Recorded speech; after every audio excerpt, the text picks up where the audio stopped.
Libano, a 67 km circa da Beirut, arroccata su un alto tumulo che domina la lussureggiante valle di Bekaa, si trova Baalbek, una città ricca di storia e sede delle rovine di uno dei più grandi siti religiosi romani del mondo. I suoi rimanenti colonnati sono diventati un emblema nazionale e il complesso religioso ha attratto viaggiatori nel corso dei secoli, cercando di testimoniare e rivendicare la potenza e la supremazia dell'impero romano. Ma chi l'ha costruita? Anzi, sopra cosa l'hanno costruita? Perché il sito di Baalbek è nato proprio in quel luogo? Rovine di epoca neolitica? E visto che l'esame a radiocarbonio non si applica alla fredda roccia, quanto si sbaglia l'archeologia convenzionale? Cari signori, oggi sentirete parlare di una meraviglia assoluta che presenta non pochi problemi. Il problema quando si parla del sito di Baalbek, quello che i debunkers quando provano a screditare i monoliti impossibili presenti nel sito non ti dicono seguendo il filone convenzionale, è che i 300 anni di dominio romano di Baalbek hanno messo in ombra i suoi 10.000 anni, esatto, 10.000 anni di insediamento continuo, le sue origini preistoriche vicine alle origini di Göbekli Tepe, il suo ruolo di sorgente delle due principali fonti d'acqua della valle e tutta la storia antichissima che questo luogo rappresenta. I romani non sono stati i primi. Il dottor Vali Mahlouji è il curatore del sito e fu lui stesso qualche anno fa a mettere in piedi una mostra presentata al Sarsok Museum di Beirut che mirava a cambiare la visione unilaterale che hanno gli archeologi del sito. La mostra ripercorreva un intenso groviglio di storie e demarcava infatti le misteriosissime origini antichissime di questo sito. Sì, dai, ma parliamo semplicemente di un sito di epoca romana, niente archeologia impossibile e quant'altro. È qui che gli archeologi si sbagliano. È esattamente su questo punto che le persone temono di esporsi. La differenza fra Baalbek e gli altri siti in giro per il mondo è che il sito risale ai tempi quando i primi uomini si stabilirono e non ce ne sono molti altri sul pianeta che sono stati continuamente insediati fino all'epoca romana. Non è che se vai a vivere in una casa significa che l'hai costruita tu, giusto? E infatti, indovina? Sotto al sito sono stati ritrovati svariati strati culturali fino al neolitico preceramico, prova del fatto che questo luogo esercitava un'importanza incredibile sin dai tempi dei cacciatori-raccoglitori e che i romani non furono i primi a costruire in questo posto. La verità che sentirei di rado è che Baalbek fu occupata per la prima volta intorno al 10.000 a.C. e divenne uno dei tanti tel, termine arabo che significa tumuli che si trovano in giro. Tel Baalbek, infatti, è piena di insediamenti preistorici e neolitici e pensate che alcuni di essi risalgono più o meno all'epoca in cui sorse Göbekli Tepe. Uno dei primi oggetti della mostra al Sarsok Museum fu un frammento di un vaso di calce che, pensate, risale al 7000 a.C., per non parlare di oggetti ancora più antichi che sono stati ritrovati nella zona, e rimane la domanda: che funzione aveva in epoca preistorica? Il Tempio romano, patrimonio dell'umanità, fu completato fra il II e il III secolo d.C. come un grande complesso religioso costruito a sua volta sopra un tempio greco che è stato a sua volta costruito sopra altri templi, scorrendo indietro la nostra timeline, passando dal Neolitico e arrivando alla preistoria della razza umana. I 4 templi conosciuti, Giove, Mercurio, Venere e Bacco, sono alcuni degli esempi più grandi e meglio conservati di architettura romana.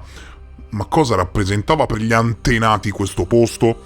Sicuramente l'importanza strategica del sito, posto nei pressi di svariati corsi d'acqua e nel raggio di 10 km raggiunto anche da svariate fonti che gli antichi si preoccuparono tramite un canale di far arrivare sino alla città, aiutò l'idea secondo cui questo posto doveva essere la dimora degli dei. Fatto sta che ancora oggi, e lo afferma il curatore stesso, non è chiaro quando sorse l'idea di tempio in quella zona e soprattutto perché. Per farvi capire di che cosa stiamo parlando, signori, basta dire questo, basta dire che le piastre utilizzate per la seconda fase del Tempio di Giove, cari amici internauti, hanno letteralmente dimensioni straordinarie. Sono state tagliate pietre lunghe fino a 20 metri e alte 4 che pesavano circa 1000 tonnellate ciascuna. Dico 1000 tonnellate. Fate le vostre considerazioni e poi vediamo quanto contano di fronte a questi numeri le date. Non è che sono qui a promuovere strane teorie del complotto, te lo dice anche Wikipedia, è risaputo. Chiaro? Alla base del complesso di Baalbek esiste una gigantesca piattaforma in pietra la cui costruzione costituisce un enigma, in quanto neppure con la tecnologia attuale si riuscirebbe a trasportare e a mettere in loco pietre tanto colossali. Per questa costruzione vennero impiegati infatti enormi blocchi di pietra tagliati. I tre che costituiscono il cosiddetto triliton raggiungono un peso di circa 800 tonnellate ciascuno. Non ci sono indicazioni precise sul periodo in cui fu edificata la piattaforma, né esistono reperti organici su cui effettuare il test del carbonio 14. Pertanto non si ha tutt'oggi alcuna informazione circa il popolo che lo costruì e i mezzi che impiegò. E questo, signori, non viene scritto a caso, viene scritto perché queste fondamenta, in particolare quelle del Trilite, sono uno dei grandi misteri del mondo antico. Non si sa come questi pesanti blocchi, più di 10 volte il peso dei singoli blocchi che compongono la grande piramide di Giza, siano stati sollevati in posizione, sovrapposti. Chiaro? Si parla spesso di quanto siano impossibili le piramidi, ma vai in Libano a vedere il basamento del Triliton e poi ne riparliamo. L'inclinazione in salita del tumulo esclude carrelli, leve e carrucole e mi piacerebbe sapere come hanno fatto. Sono stati veramente dei costruttori, ingegneri fenomenali, impressionanti, maestri assoluti. L'archeologo ed architetto francese Jean-Pierre Adam ha ipotizzato grandi organi a trazione umana. Senza sfociare nel complottismo becero, diciamocelo, i romani erano costruttori incredibili, in grado di creare opere uniche, ma ogni volta che si osservano le immense pietre di questo sito, la curiosità prende il sopravvento e, insomma, dai, siamo sinceri, qualche domandina non convenzionale sorge. Inoltre, se tieni di conto il fatto che non è praticamente databile perché sul materiale inorganico la datazione al carbonio non funziona, e allora le domande non fanno che moltiplicarsi. Ci sono varie spiegazioni relative a come facessero i romani a compiere opere così incredibili. Non è così? Dai, in qualche modo avranno fatto, no? Ci sono varie teorie, varie spiegazioni, molti esperti si sono applicati a spiegare come facevano. Sì. Peccato che il Triliton di Baalbek, da 1000 tonnellate a blocco, quando arrivarono i romani, era già lì. E se fosse stato utilizzato come piano da disegno per la misurazione delle dimensioni e per la disposizione dei blocchi del frontone? Sarebbe assurdo, no? Ebbene, signori cari, non sono io a sostenerlo, ma l'ingegnere incaricato dei restauri a Baalbek, il professor Kalayan, che scrive: il blocco meridionale mostrò un disegno ortografico a grandezza naturale del frontone del Tempio di Giove. Questo scritto è stato riportato nel libro Il ritorno degli dei di Graham Hancock. Il disegno si estende parzialmente sotto strutture di fattura romana e in parte è nascosto sotto ad una costruzione del primo periodo arabo.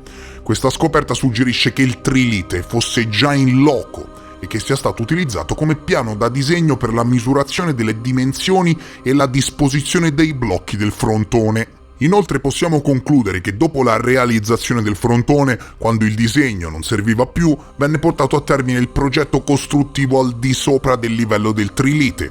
Ecco perché parte dei disegni, sono stati ritrovati dei disegni delle incisioni a grandezza naturale, si estendono al di sotto della struttura romana. Guardate cosa scrive Graham Hancock nel suo libro Il ritorno degli dei.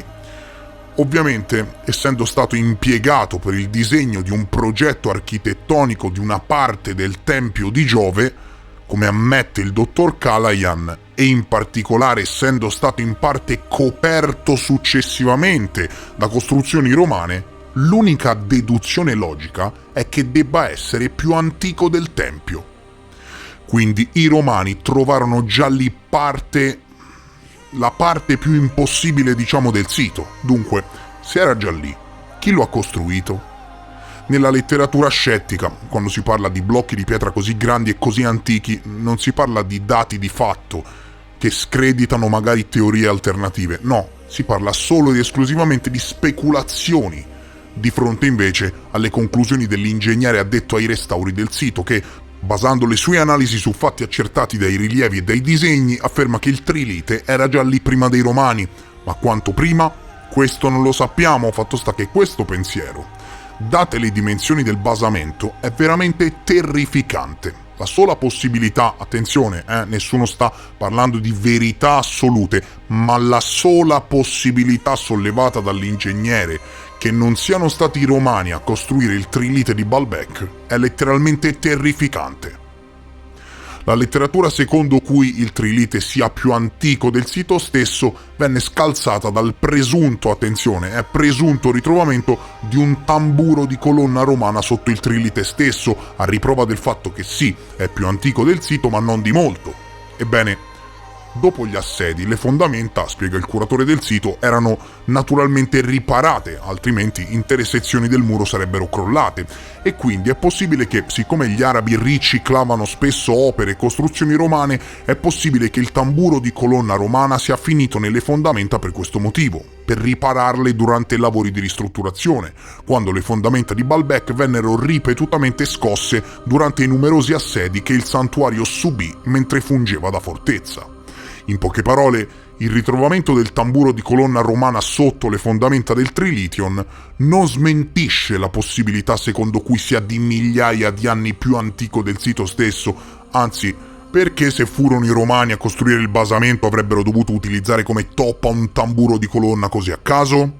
Che magari si trovava in giro? Non ha senso.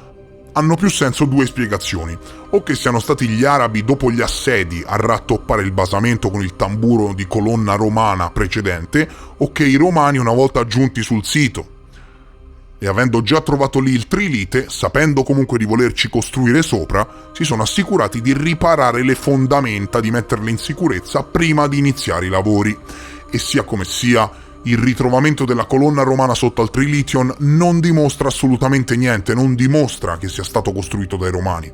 Anzi, noti archeologi in giro per il mondo stanno cominciando fortemente a dubitare del filone narrativo convenzionale, e tutto questo è tremendamente incredibile. La domanda è questa: quanto possono dire di conoscere veramente il sito dopo 10.000 anni di insediamenti ininterrotti e dopo che ci costruirono sopra centinaia di volte? Come fai ad azzeccare tutte le date? È impossibile. La prova fondamentale è quella relativa ai ritrovamenti preistorici che fanno sicuramente risalire il sito all'epoca dei cacciatori-raccoglitori. Gli archeologi hanno anche recentemente trovato una quarta pietra ancora più grande sepolta nelle vicinanze e il curatore afferma che ci sono ancora grandi blocchi in giro come se dovessero essere usati, blocchi preparati sicuramente per le fondamenta di un nuovo podio attorno al Tempio di Giove. Hanno lasciato in giro, signori, pietre enormi come un progetto in corso, non ultimato, come pezzi sparsi per la città. Partiamo dai primi insediamenti umani preistorici, neolitici e, ripercorrendone la storia, cari signori, arriviamo ai Cananei. Il sito infatti, tutta la zona circostante dalla collina di Tel Baalbek in giù, presenta vari strati culturali e sappiamo che i Cananei dedicarono il tempio alla triade eliopolitana, ossia al culto di Giove, Venere e Mercurio, rispettivamente attribuiti ad un dio maschio, colui che divenne poi un demone biblico, Baal, da cui prende il nome il sito, Baalbek, no? La sua consorte Astarte e il loro figlio Adone. Seguentemente, sempre scorrendo avanti nella nostra timeline storica, invece, nella mitologia islamica si dice che il complesso del tempio fosse uno dei palazzi di Salomone, che fu costruito dai Jinn, ve li ricordate, no? I Jinn del Corano, e dato poi come regalo di nozze alla regina di Saba. Il sito è indubbiamente circondato da un enorme mistero e parlando di mitologia correlata possiamo scorrere indietro nel tempo sino a quando sul pianeta le persone mangiavano le bacche. Come dicevo prima, partiamo dalla preistoria e finiamo al d.C., ok? E dopo così tanti anni di costruzione, distruzione e ricostruzione, strati culturali greci, romani, islam e quant'altro, quanto possono dire di conoscere veramente il sito gli archeologi? L'Istituto Archeologico Germanico, che ha la concessione per i lavori in questo sito, come pure per Göbekli Tepe in Turchia, sta facendo del suo meglio per portare a galla quante più informazioni in merito ai siti precedenti a quello romano sopra i quali è stato eretto il tempio. E nel corso di questo processo hanno portato alla luce livelli di complessità ancora più sconcertanti e sono stati costretti, cari amici ascoltatori, a ribaltare quella che a lungo è stata l'opinione diffusa che voleva che i primi costruttori di Baalbek fossero stati i romani. Se senti qualcuno che afferma questo, stai sentendo delle menzogne. Se senti qualcuno che parla in modo semplificato del sito, è una persona incosciente. Significa che è rimasto alla letteratura archeologica degli anni '80, ok?